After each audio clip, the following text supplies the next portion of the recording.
नमस्कार. बाजारातून छान कवळी लुसलुशीत अशी फरसबी आणली होती.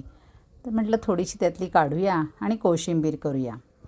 त्यासाठी एवढी फरसबी मी बाहेर काढलेली आहे आणि म्हटलं छान त्याचे आता बारीक तुकडे करून घेऊया, चिरून घेऊया. म्हणजे त्याच्याबरोबर एक गाजर होतं फ्रीजमध्ये, तेही चिरून घेतलं. असे लांब लांब त्याचे पातळसर काप केले आणि हे दोन्ही गोष्टी म्हटलं ह्या आता उकडून घेऊया, म्हणजे वाफवून घेऊया चांगले छान. तर याच्यामध्ये घालून कढईमध्ये मी ठेवलं. झाकण लावायला गेली, पण नाही, तो मध्ये दांडा आहे ना उचलायचा, तो काढून टाकावा लागला मला. तेव्हा कुठे छानपैकी झाकण बसलं. एकदम व्यवस्थित वाफ आली आणि त्या वाफेमध्ये ह्या दोन्ही गोष्टी खूप छान शिजल्या. आता अगदी सोपं आहे. हे थंड करत ठेवलं होतं मी. पहा बरं, बऱ्यापैकी पूर्ण थंड झालेलं आहे आणि फरसबी पण पहा छान शिजलेली आहे. आता पुढची प्रोसेस.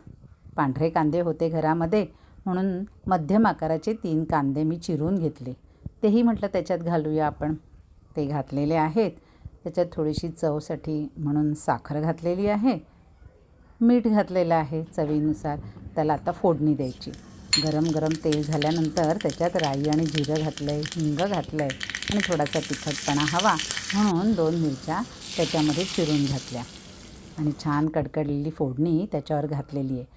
व्यवस्थित मिक्स करून घेतलं आहे आणि आता त्याच्यामध्ये मी हे फेटून घेतलेलं दही घालणार आहे. ते पहा, दही घातलं आहे. आवश्यकतेनुसार दही घालायचं. त्याच्यानंतर कोथिंबीर चिरलेली होती ती त्याच्यावर भुरभुरवलेली आहे आणि आपली फरसबीची कोशिंबीर तयार आहे. ह्या चॅनलवर फरसबीच्या कोशिंबिरीसारखीच मुगाची कोशिंबीर, वांग्याची कोशिंबीर, कांद्याची कोशिंबीर दही घालून केलेल्या आहेतच. ताटामध्ये डाव्या बाजूची लज्जत वाढवणारी ही कोशिंबीर. कधीकधी भाजी जर करायचा कंटाळा आला ना, तर कोशिंबीर भाजीचं सुद्धा काम करते. आता ह्याच्यामध्ये मी कांदा, गाजर घातलेले आहे. हे ऐच्छिक आहे. आपल्याला घालायचं असेल तर आपण घालू शकतात. अन्यथा नुसती फरसबीची कोशिंबीरसुद्धा करता येते. धन्यवाद.